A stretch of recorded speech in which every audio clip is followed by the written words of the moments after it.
एक बार फिर से माता छठी के दरबार में एक और सुंदर बांझिन के पुकार, बड़ा सुंदर भाव कवि के सुना रहल छी। यही 2023 के नव गीत।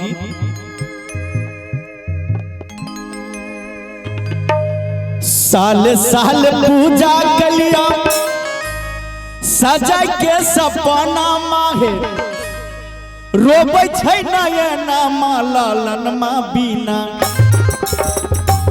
हे सदन मा बीना ललन मा बीना, सुना लागै छै आंगनमा ललन मा बीना, सुना लागै छै आंगनमा। हे मोरी मैया हे छठी मैया, हमरा न चाही अनधनमा, हे छठी मैया हमरा न चाही अनधनमा, ललन मा बीना सुना लागै छै आंगनमा, ललन मा बीना सुना लागै छै आंगनमा।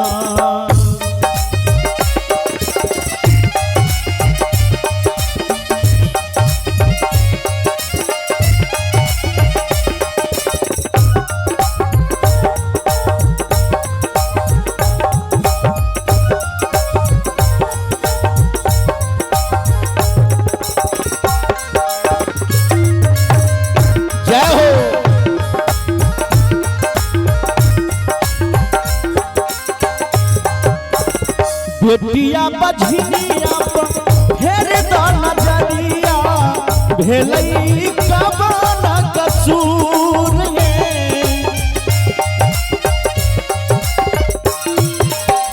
मनसा पुरैता हमर हे छठी मैया, सुपुआ चढ़ैबा जरूर ये।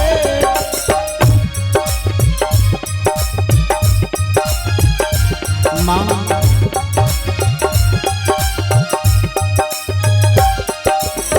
बेटिया बझनिया पर फेर द नजरिया, भेलै कवन कसूर, मनसा पुरैता हमर हे छठी मैया, सुपुआ चढ़ैबा जरूर। कहिया मैया पूरा कहे यार मनमा, कहिया मैया पूरा कहे ललन मा बीना ललन मा बीना, सुना लागै छै आंगनमा, ललन मा बीना सुना लागै छै आंगनमा। हे मोरी मैया हे छठी मैया, हमरा न चाही अनधनमा, हे छठी मैया हमरा न चाही अनधनमा, ललन मा बीना ललन मा बीना सुना लागै छै आंगनमा, ललन मा बीना सुना लागै छै आंगनमा। क्या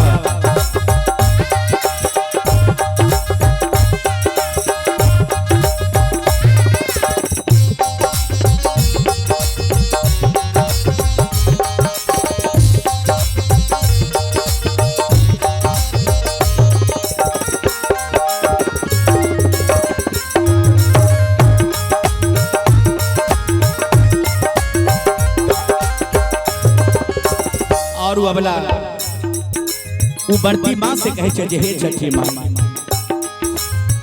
रहिते उपास माई, बड़ी भाव में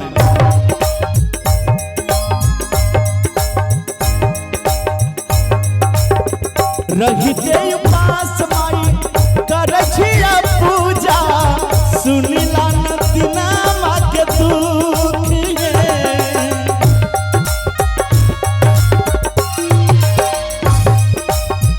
घरबा के लोग सब मारै छै ताना, कहिया पे बेचारा के सुख ये।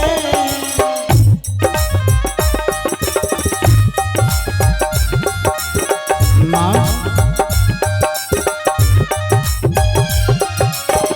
रहिते उपास माई, करै छिया पूजा, सुनिला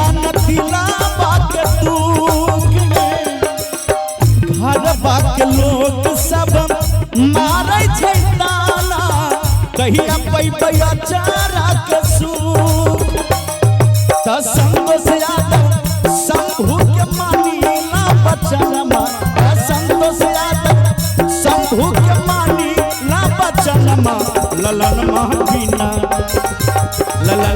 बिना सुना लागई भैया नमा हे मोरी मैया हे छठी मैया हमरा न चाही अनधनमा हे छठी मैया हमरा न चाही अनधनमा ललनमा बिना सुना लागई